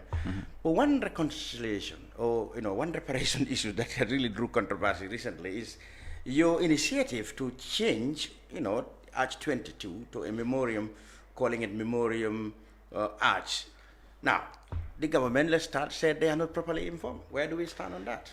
Yeah, let's give this thing a little bit of background and Yes, context. exactly. Number one, the TRRC is independent. Independent. It is an independent institution. That means it shall not be controlled by anybody or any organization. Yes. That is one fact. The second part is it has some powers. And the reason why the Gambia Truth Commission is unique is because it has certain powers that other commissions don't have. And one of them is granting of reparations. Granting reparations. Yes. If the TRRC sees it necessary to grant anybody reparations, it will do so without asking anybody any question or permission from anyone. Or without waiting. Without waiting for anybody. Waiting for a recommendation to Yes. The interim reparations that you mentioned, that came into being because other people can't wait for the recommendations. I see. Because other people are already sick and they need medical attention. This was why, in collaboration with the doctors of the Gambia, a doctors board was instituted. They look at all these people who complain of ailments and they recommend treatment for them. And the TRRC provides treatment based on the recommendation of that board. So that is where interim reparation comes in. There are other people, they are not sick, but they are financially struggling. And because of their violations, probably some members of their family have also suffered. For example, their children are not able to go to school. So TRRC also offered help in that area. Other people have been there, even their shelter had problems, and TRRC came in to support that. So that is interim reparations. And government gave us some money. 50 million. That went up to $50 million. And part of that money has already been spent. Yes. And it was spent on medical attention and other things that we've been doing, mainly because we've sent people to Turkey for treatment. What happened is the Turkish government provided free treatment at a particular hospital, but to ferry the victims from Gambia to Turkey was TRRC's responsibility. But there are partners that also came in and helped TRRC. The Gambia Ports Authority, Unique Solution, or the Unique Group, came in and provided some funds for air ticketing. But still, the victims would have to go with family members. Escorts. Yes. And they would also go with TRRC official to go to make sure things go as it is. Okay. Doing all of that have financial implications. They will have to be stayed in a hotel or wherever, and that needs to be paid. They need to be paid their DSAs and all whatnot. That has been done, and that accrued, and a lot of money has been spent during this period. Last Sunday, the last person came. That is Yusuf Mbai. Yusuf Mbai came back. Others came already. Now, there were other people who were also sent to Dakar. They were also sent with an escort, and they were being treated at a particular hospital. The bills were paid. So money has been spent out of that $50 million. I can tell you it is just over $13 million of that money have been spent. Okay, 13 million. So you still have some 37 around million. 37 million. Yeah. Dollars. Probably since I got this document, some money has gone, but at the time I got the document, it was $37,301,509. And according to the TRRCC, you intend to spend this on reparations before you pack up on July 12th. Yes, any money that we have. July 30th. Well, I need to clarify that this is not the only money that we have for reparations. Oh. Because other people have also contributed. For example, when we went to the diaspora, people from UK, people from Norway, and people from America have provided money. They've contributed, and that money also, the breakdown. I don't need to go into these financial details. They are boring, but I have them here if you want to see them. So roughly 40 million? Or I don't know. I can't calculate all of it, but I can tell you, if you can calculate in your head. For example, let me see. It's a lot of documents around here. But those are monies that have been that have been accrued, up to over $200,000, I can say. Let's say 37 point something million. Something, yes. You are left with... And recently we've been, we sent out support for people to support us for our reparations. And GRA gave us $400,000, NAS gave us $50,000, Sky High Group gave us $30,000, NEA gave us $25,000, and then the TRRC UK Group gave us $60,000. So we have something over $500,000 from that. So from let's that money, yes. Almost $38 million. And according to the TRRC Reparations Committee head, Adelaide Sose, the TRRC intends to pay this in reparations before they pack up on June 30th, or perhaps latest July 30th. Yes. Presently, the Reparations Committee, headed by Mrs. Adelaide Sose, are working out how to distribute this money to victims. So a percentage of money would be given to victims. And then the rest of the money would have it paid for by government. You remember you spoke to the Justice Ministry, some sort of a I think we tell the viewers what the government said they will do. The government said they are working on drafting what they call Victim Compensation Fund Bill. And they expect that bill to go to Parliament before December. And when that is acted into law, this means the monies that are going to compensate the people will now come from Gambia people's tax money directly from the budgets and be paid to this compensation bill. And it is going to be managed by an independent body, which is not run by government or any other thing. It's going to be an independent body that will be in charge of this money and be paying reparations to the victims. So the government, according to them, we will come up with a bill before December. They call it Victims Compensation Fund Bill. So so the government will be responsible ultimately for whatever is left of the reparations. Yes, but let us clarify here. When we say reparations, we are not only talking about monetary reparations. Not just money, Reparations is divided into around 5 categories. You have what you call restitution, you have compensation, you have rehabilitation, you have satisfaction, and you have guarantee of non-repetition. So these are all part of reparations. So what we are going to talk about, the small controversy that happened, that came under satisfaction. Satisfaction says it includes non-material and non-monetary actions aimed at restoring the dignity and well-being of victims and to reduce their pain and promote healing. This may be individual or collective. That is what it means. So you are saying basically that of all these categories of reparations you have one which says satisfaction. Yes. And that is, among other things, restoring the dignity of the victims. Yes. And that comes under collective reparations. Yes, it may be collective, it may be individual. Yes. So what category is renaming the arch to calling it a memorial arch? What does it fall on? Yeah. First of all, Arch 22 is a symbol of the dictatorship. We know that. It's a symbol of the dictatorship. Yeah, it is a symbol of the dictatorship. We know that. You see it, you know why it was here. But whether we agree. Yeah, I'm just saying this is it's a national asset. Yes, it is, and it is still a national asset. But what is the problem of renaming it? Yeah, what is the problem? What is the problem? I don't think there's any problem with it. It is Arch 22. We have 22 years of dictatorship, and that is what the TRRC is investigating. What is the point? Why do somebody has a problem in renaming it to Memorial Arch when you are going to use it to remember those who lost their lives during this period through foul play?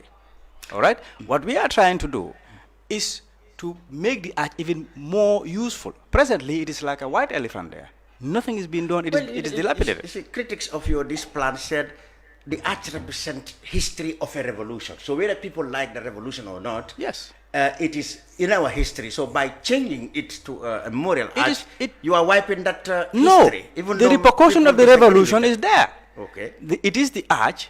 The repercussion of the revolution is the violation of countless number of people in this country. We have over 200 people who have lost their lives because of this revolution. So the arch is not going to be demolished. The arch is going to be there. It was the #1 monument that was being done during this revolution, and the repercussion of the revolution for 22 years is the violation of violation of rights of a number of people in this country. So what we are trying to do, if people who've lost their lives, their family members, we can't do anything that will bring them back. we can't give them any amount of money that will compensate the loss of lives. But it will be satisfaction for people to recognize that these are the people who've lost their lives during this period through violation of their rights. So to remember them there and to put in those pictures and their names there for people to come and see that this is what has happened within this troop. Remember, the TRRC is supposed to provide an impartial historical record of events that happened this period. So if you put it at Arch 22 years, where else can you put it? This is the thing. And to say that the TRRC doesn't have the mandate, I think people need to understand. We'll come to that. Yes. So why you don't feel that, given how matters stand, another place, a different place, would be less provocative to the people who supports President Jammeh? Because you have to factor the fact there are people who support President Jammeh. There are people who still believe that that revolution was really a valid revolution, even though we know that much of it, like you said, have resulted in a lot of terrible things. But they still believe that, okay, maybe if you choose another place, that would be less provocative. But supporting the revolution, supporting the former president doesn't necessarily mean you support what the former president did. Okay. So they'll have to clarify that. The reason why this thing is being done is the things that we believe have been wrong during that period. So it is not about the individual, it is about the action of the individual. Okay. So this is it. So if they say that they wouldn't, that would provoke something, that means that they have supported those things. And we know that the current supporters are always distancing themselves from some of those things. Okay? So you said, well, where best? What facility shoots to remember these activities, these atrocities in the last 22 years better than the Arch 22 itself? Yes, that is not the only place. There are other places that may be targeted. But remember, the April 10/11 incident happened. Yes. Something must be done about it. Yes. Is it going to be an April 10/11 would be a national day, or would there be a memorial? We know the incident. Where the GPU wanted to put up a plaque at the GPU at the murder scene of exactly. So all of those things can be considered. Remember, when these recommendations go, there will be a lot of other recommendations about these things. So it will be left with the government to put up these things. Let's take another argument. People said, okay, if you justify that, okay, the Arch may be the best place, but what powers do you have? The TRRC, in the first place, it has power to grant reparation. All right? That is why it is unique. And the TRRC, how to call it, reparation is individual or collective, and it has these 5 categories. And under satisfaction, the TRRC has powers to do that. But the TRRC didn't do this thing alone. I'm coming to that. Yes, that's what I'm saying. So we have power to grant reparation, and memorialization is part of satisfaction. So we have power to memorialize. I see. Where we deem it fit and necessary. This issue that you have no such powers, you have to wait until your recommendation is passed the government, according to you, that's wrong. That's wrong, yeah. We have power to grant that act there. We have powers in that act. And our power to grant reparation is deemed as an order, and our order of reparation is deemed as an order of a high court. So we have power. You have powers. Yes. As that of a high court. Section 15, if I can read for you. Yes, I would like to read. Section 15 of the powers of the TRRC. Yes. One of the clauses. Yeah. So let me just go further. Yes, section 15. It says that the TRRC has powers to grant reparations, right? And then it further says here, an order of reparations made by the Commission under this Act shall be deemed to be an order made by the High Court. That is what the Act says. That's what the Act said over there. So we have power to do that. You have power to yes. We do not just go one morning and say, oh, okay, we are coming to that, we are changing this thing without following procedure. We'll come to that. So in other words now, the issue that you don't have power is wrong. The powers are absolutely wrong. Stipulated in this Act, Act 2017, and what you read there, it should stand as a high court or whatever you. Yes. Now, fine. What about the issue that you did not consult the government? I have to quote the Minister of Justice. I mean, he told me that they only saw it in the newspaper, the Standard. They only got up and saw that the arch is going to be torn. They were not informed as the line ministry. Even the president was not extended the honor. He showed it And there are proper procedures if you are going to name facilities like national facilities. Sometimes those requirements will take you up to the cabinet for looking for approval. So according to the Minister of Justice, Dawda Jallow, you people did not inform the right authorities, such as the overseeing authorities, such as your line ministry. Is he right? I cannot confirm whether he saw this letter. What is this letter? This letter is a letter sent to them accompanied by the Memorandum of Understanding with the NCAC. We have, number one, let me just give it a bit of background. Okay, let's go ahead. When the TRRC thought of doing this, we know the arch belongs to the government. All right? And the government doesn't just leave it like that. It has given its responsibility to a certain government agency. That is the National. That is the National Center for Arts and National Center for Arts and Culture. Under the Ministry of Tourism. Exactly. Yeah. So that's what we did. That's what they are running. That is the government so agent what we have done is to consult with the National Center for Arts and Culture about the arch. And told them about this. They had also sought permission from their line ministry, which is tourism, which is Ministry of Tourism and Culture. I'll come to that. And then what we did was the arch also, despite it's owned by government, is in Banjul. It's in Banjul, yes. So we also had to consult the mayor of Banjul City Council, the mayor of Banjul. So we drafted a memorandum of understanding. Memorandum of understandings, memoranda of understanding, you don't write them once and give it away. You give it to them and they go check until you agree. Is that not the case? Yeah, that's the case. That was drafted, it was shared with the NCAC, we did that, and then we looked at it until we agreed. And that memorandum of understanding is here. And I'm showing you the original signature. And you have the NCAC here. Yes, that's the. I don't think the NCAC is reckless enough to sign a memorandum of understanding of this magnitude without informing their line ministry.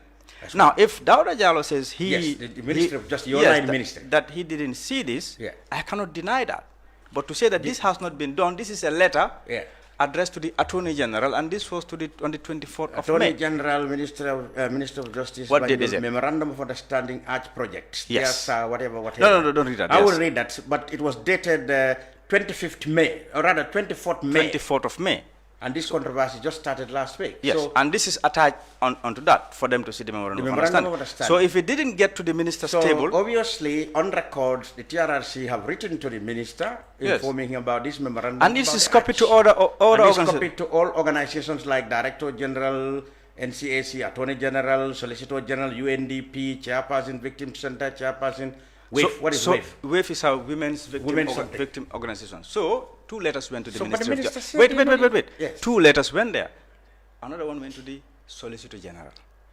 Yes. So, I don't know. So how can they not see this? They have not known anything. They only saw it in the newspaper. Probably they didn't see it. I don't know how that happened. You don't know how that happened? I don't know how that happened. This is another letter that went to the Tourism Minister. Yes, in fact, Honorable Minister of Tourism and Culture, Ministry of Tourism, dated 24th May, Memorandum of Understanding Arch Project. And there are copies on that. Copies to Director General, NCAC, Attorney General, Solicitor General, UNDP, Chairperson.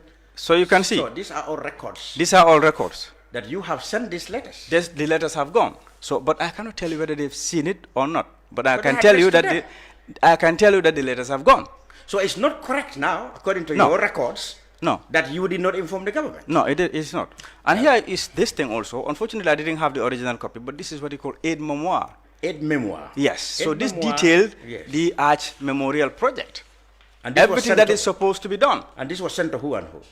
To all of them. All the government stakeholders. All the stakeholders? All the stakeholders. Including your line ministry? Yes. Tourism. So, but then what is happening is, we have, in fact, in the aid memoir, it said, as the NCA under the Ministry of Tourism and Culture and the Arch is located in Banjul, the TRRC respectfully present this aid memoir to inform and brief the Honorable Minister of Tourism and Culture and the Mayor of Banjul about the project and solicit their endorsement and support for its successful implementation. Wow. So obviously you didn't see this. So you can't be the person who informed the government. I see. So that is my take on this. I see.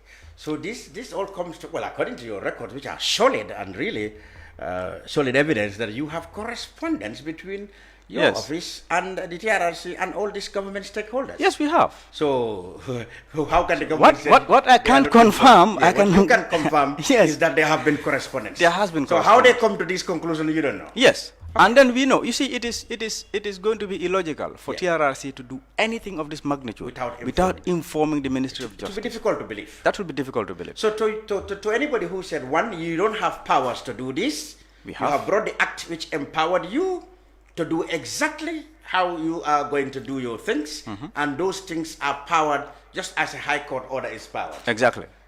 And thirdly, you have shown us correspondence that you have informed all the stakeholders, including your line ministry and the Ministry of Tourism, the Banjul City Council, and all others. Yes. According to you, we have done everything that we're supposed to do. You have done everything that's supposed to be done. Yes. All right. So now, moving forward, what is the commission going to do now that the government said they have put this on a hold now? What do you intend to do? Do you want to go to find another place to do this memoriam, or you still feel that, this is the right place to go ahead with it? It is the right place to go. I can't confirm to you what the commission is going to do because these information don't come to me until they are finalized. Okay. So, but I know that there are consultations, there are meetings taking place. So I don't know what is the final outcome. But definitely they will not be happy to say that they have not done the right thing. Yes, we are not happy. You will not be happy. That is not good because you are not. It's not good to tell somebody they didn't do your job. You didn't do your work properly. Yes, so we are not happy about that. Okay, it's very clear now. Now let's talk about. Well, there have been issues, people said, well, the TRRC, some of your people have become to express interest in politics, all these kind of things, probably may undermine your integrity or whatever, what do you make of that? Unfortunately, you see, these are personal decisions of individuals at the TRRC. If, for example, if anybody decides to do whatever outside the limits of the TRRC, I cannot make comments about that. Yes, I can't help about that. Oh. And for people to also have certain kind of a conception about integrity or whatever, that is also beyond our this thing. But what I can tell you is whatever is happening now has no bearing on the because the recommendations are the most important thing here. The investigations are going on that are supposed to be going on. The report is being written, and the people who are involved in writing the report are not the people who are out there, whatever people think about it. Okay. All right? The report is being written in different stages. It goes to a point, we have a local consultant who is based at the TRRC, who looks at everything that is being done. And then there is also an international consultant who also who also from the local consultant would look at the report. And those are not politicians. Yes. Now we have concluded, everything, and the report is being written. Whatever is being said, or whatever me included I have done outside, would have no bearing on the report. On the outcome. Like they said, also there are, like for me, I am not involved in the writing of the report. I have no hand in it. There are people who are doing that. And those people, even some of us in the TRS don't even know who actually is doing, who is doing what. Yeah, because there are many. They don't necessarily have to be people you know. Yes, there are people within there are many people writing different aspects of it. Not one person is writing this. So this is the thing. It is based purely on the finding of the investigation. So there are independent, local, and international inputs all are going into Yes. So this has no bearing on whatever is being said. It's just that we know the kind of environment that we live in. People will go out there and say things that they think they know about. So if one politicize the work or the statute of the TRLC, how do you respond to those type of people? No, I think it is ignorance. Those people who are thinking that it is being politicized, it is based on ignorance. And I don't think there's any basis of their argument about this whole thing, because they don't understand. Many of them have never laid their hands on the act, and they don't know what the TRRC is supposed to do, how it should do it, and what we are doing. So it's mainly people expressing their opinion, and opinion is free of charge. So we all have it, So it doesn't make it right. For us, criticism is normal. It can happen, and if people say things, that they don't know about, well, it's them and their audience who has that to do, But for people to come out and say, oh, we have given them money of that magnitude, so we told them to do this thing, that's utter rubbish. Because yes, that's rubbish. Money has been given to us, and we are spending that money. All what. I will go back to the reparation issue. Okay, to sum it up, you've been given $50 million by yes. and I think I should inform the viewers. After that $50 million was given, the government, under Attorney General Batambi, the former one, had promised that they will bring another $50 million. But this new Minister of Justice, Dauda Jallo, had said that $50 million that was promised on the basis that it will come from the monies, from the proceeds of the sale of the former president's assets. But then, of course, there have been an appeal in the appeals court for that process to stop. So at the moment, there is no movement in the sale, or money is moving from the proceeds of those sales. So that is why that 50 million did not come immediately, the other 50 million. That's what he said. But then he said, that notwithstanding, the government has already preparing, like I said, a bill, the Victims Compensation Fund bill, that will come to Parliament and will make it duty upon the government to vote to money in there. Both that money and international partners, grants and whatever, will go in there to compensate victims.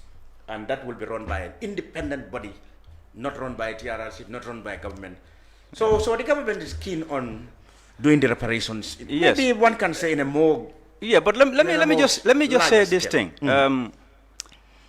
The government gave us money, and they promised to another money, and then it's been for the sale. You see, at TRRC, what we want is for them to give us money to pay reparations. Where it comes from, even if they are going to sell brew food, fine.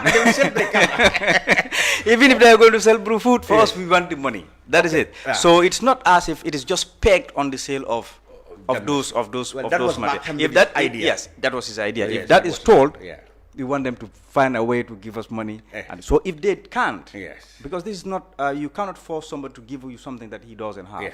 If they don't have it now, well, that is going to be the responsibility of that body that they are going to set up to ask for that money to pay for those reparations funds. So that means that the money that we have, we can't keep. We have to give it out. We have to spend it on reparations so that we have done what we are supposed to do, and the buck will be passed on to that body that is supposed to pay compensation or whatever you call it. Fantastic. Issa Jallo is the Communications Director of the Truth, Reconciliation and Reparations Commission, TRRC, which have been dominating actually our airwaves, our news over the last 2.5 years, and now they are about to wrap up in July. Several things. Let's go to the flash points, the bullet points. The TRRC have said they have informed the authorities about their plans to change the arch to a memorial lodge, and they have powers in the Act 2017 to do things that they deem necessary in the course of their work, and such powers are as equal as the powers of a high court. Very powerful institution there. Well, I didn't even mention one thing. You see, even the visits, people at some point, people were arguing about the places that we visit. Yes. We have powers to visit anywhere without even giving notice. Oh, were there issues that you shouldn't go to? Yeah, because you remember, exactly. We have powers to visit anywhere. Without giving any notice. Even State House. I don't know about State House. No, you could go. You went to the. That's what you it went says. to the. I can find that. That's also is there. Yes, in the Act. Yes, it has the powers to visit anywhere. Let me just this. I don't like documents. Oh well, yes, this is very important, interesting. Yes. It is Section 15 powers of the Commission. Visit any establishment or place without giving prior notice for any purpose which is material to the fulfillment of the Commission's mandate, and in particular for the purpose of obtaining information or inspecting any property or taking copies of any documents which may be of assistance to the Commission, and for the safeguarding and for safeguarding any of such property or document. So interesting. So your visits, your unannounced visits to Kanila, the SS, the Triple S, National Intelligence, all are in order. Yes. You could have even gone to State House unannounced. Yes, But then you'll be stopped. It You'll is be not a- stopped it by is the not- security. it is not a place of that interest case, for us. in that case, your visit will be announced. But you know, these are procedures. When you go into visit, you Yeah, don't of just course, go yeah. because Yeah, you you have just to let inform people all know. government apparatus Apparatus, to help you, security, to help you do that. You know, particularly with the security. You know, the IGP is always aware that the TRRC is moving. If it is moving to any security installation, the head of that security installation also knows about it. It's just that to tell you that they have the powers. They may not necessarily exercise the powers, but they have you know, but they have the powers to do. So all this crap about you have no power to do this is all rubbish. Yes. So we say we have far-reaching powers. Okay, finally, what would you say has been the achievement? Because to many people, to your critics, of course, they will say, all right, you have just come to open wounds, open up wounds. But a lot of people said already the testimonies, the public sessions and the testimonies, have already, significantly recorded a lot of success in that people are able to know what exactly has happened. How did they happen? Who participated in it? So that we learn from it. Yes. And so the government such as the one in power and the next coming would know, oh, come on. These are the things that really, really, really happened in the last 22 years or so. So they should not happen again. So given that analysis, one could safely say that your success has already been accomplished. Yeah, that is one big thing that is very, very important because we know what happened in 1981. Hardly anybody can tell you exactly what had happened.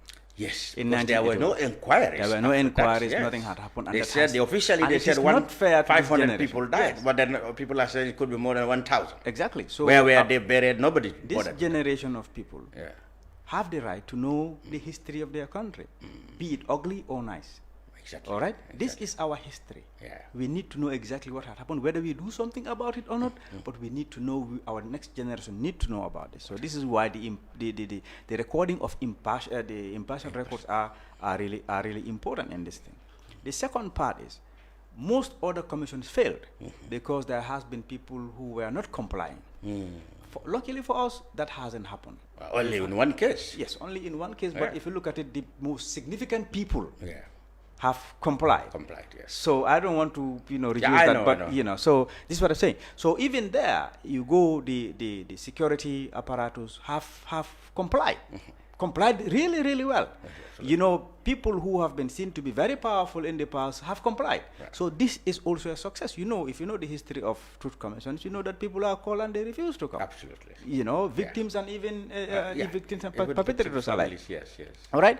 So it has also rejuvenated a certain type of movement. We have now people who are advocating for justice.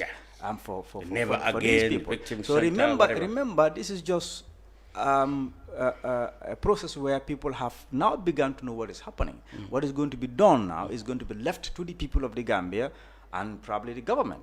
Now there is going to be recommendations for people who have actually committed crimes. There might be recommendations for people who have committed crimes to be amnestied or to be prosecuted, but that would depend. And also it has opened an avenue for victims to know exactly what had happened to to some of the victims, to what had happened to their loved one. And this is also an opportunity for them to say, okay, now my closure, my reparation would be to see the perpetrator of the person who violated my rights to be prosecuted, and that person can pursue that line. So those are things that are going to, this is an opportunity. So the person can also say, oh, okay, now that I know what had happened to my loved one, I am satisfied that to that point, or because now that it is being displayed somewhere that everybody knows that my loved one's right has been violated or has disappeared, and that government has recognized that this person has disappeared and had not gone back way to America, that can be a satisfaction. Some people could say that. Some people could say, no, I would want you to pay me $100 million before I can get satisfied. It is their right to do so. So this is what the opportunity that has been opened, and we can't deny that this has happened, and the repercussions are still ongoing. And I know that there are people who are going to stand for that, for this never again, on many, many, many aspects. Issa Jallow, Communications Director, the Truth, Reconciliation Reparations Commission, TRRC. Thank you very much for sharing your time with the Brunch. That's about it in this week's edition of Lamin Cham. We will be back next week with a fresh topic, inshallah. See you then.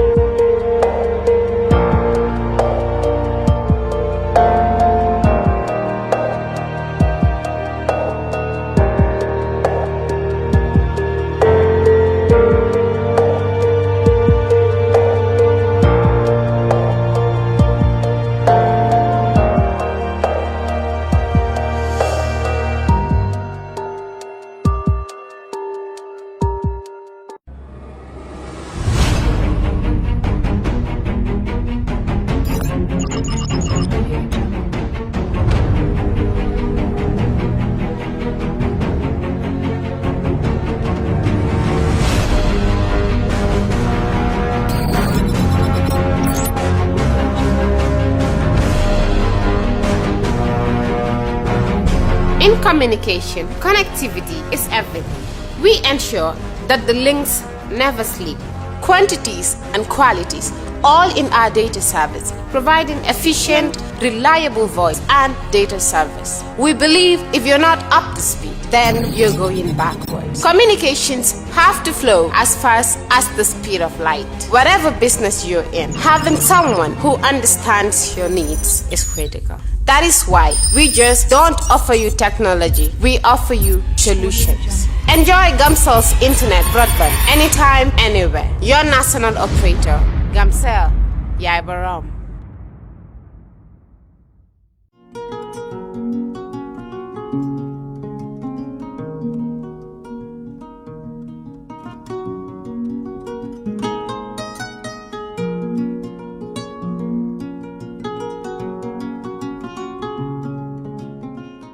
For all your pastry, bakery, and quality food, CK Restaurant is the only place to be. We do catering for birthdays, weddings, and all related services. We have all kinds of local foods, American, European, and even beyond.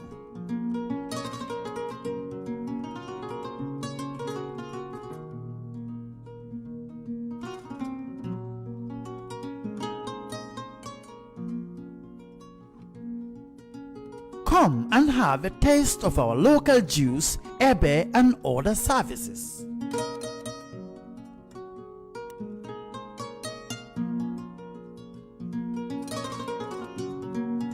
At CK Restaurant, customer satisfaction is our priority. We live in a day and age where technology is creating a world without borders, filled with unlimited potential to improve the lives of the people around us. Innovarex Global Health ushers in a new way of leveling the playing field with increased access to quality healthcare services delivered at your doorstep. Our qualified professionals are equipped with state-of-the-art point-of-care testing technology to conduct tests such as kidney function, liver function, electrolyte tests, body composition, hemoglobin, A1C, and many more services with the highest efficiency in delivering results. The addition to our flagship Wellness on Wheels, more fondly known as WOW Delivery Service, brings the entire clinical experience full circle. IGH has remained committed to creating the future of healthcare delivery. Gone are the days of sending loved ones outside the country for basic medical services. Innovarex Global Health offers a new peace of mind and takes pride in delivering the quality of care we all deserve.